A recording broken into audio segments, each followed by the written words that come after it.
Järgmisena võtame siis aruannete alt kütuse kontrolli.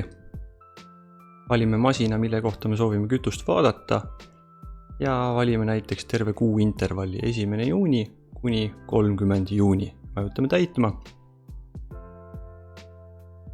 Oletame siis olukorra, et me saime just kütuseettevõttelt saime arve ja me nägime arve pealt, et seal on toimunud 2 tankimist ja me soovime nüüd kontrollida, et kas reaalselt 2 tankimise korral on ka kütus jõudnud kaubikusse või on tangitud kuskile kanistrisse või kuskile mõnda teisse autosse. Statistikalt tegelikult juba joonistub see info ilusti välja.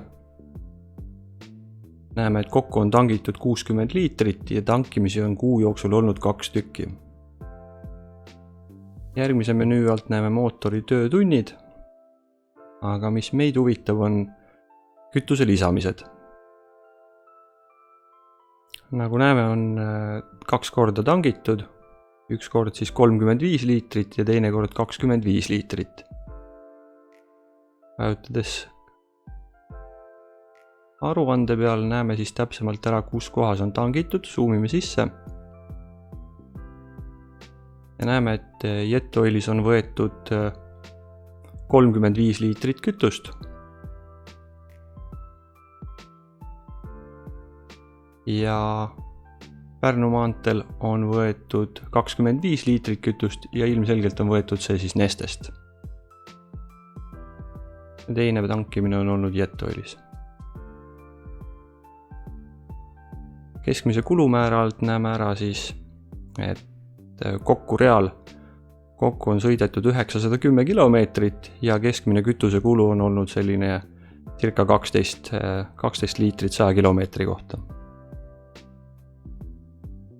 Parkimiste all näeme ära siis parkimised, mis on grupeeritud päevade kaupa. Teeme siin ühe päeva lahti. Ja kui me soovime vaadata, et kui kaua pargiti Järvekalda teel, lõpsame siin peal. Kõik aruanded on interaktiivsed ja kõigil saab peal klõpsata ning viib alati siis sellesse kohta, kus kohas see sündmus on toimunud.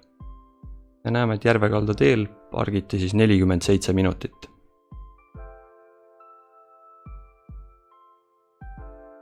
Kõige huvitavam ilmselt on kütuse tase liitrid, kus siis näeb graafika peal ära, kui palju on kütust tangitud ja millises koguses ja kuidas ta on langenud.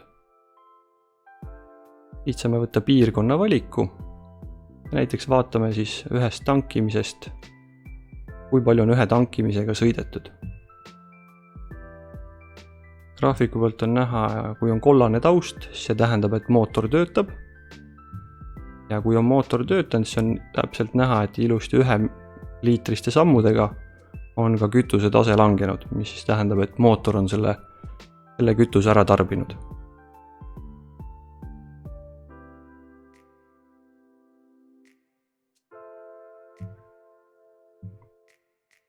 Kõiki aruandeid saab siis eksportida PDF-i, Excelisse või siis otse välja printida oma printerist.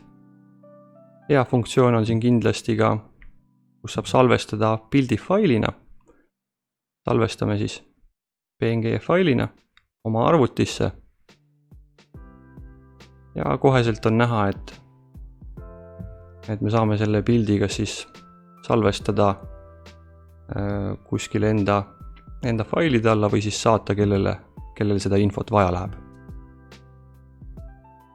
Ja kui nüüd tõesti selgus, et kütusefirma tšekkide järgi on tangitud 3 korda, aga kaubikusse on jõudnud kütust 2 korda, siis tasuks tõsiselt autojuhiga rääkida.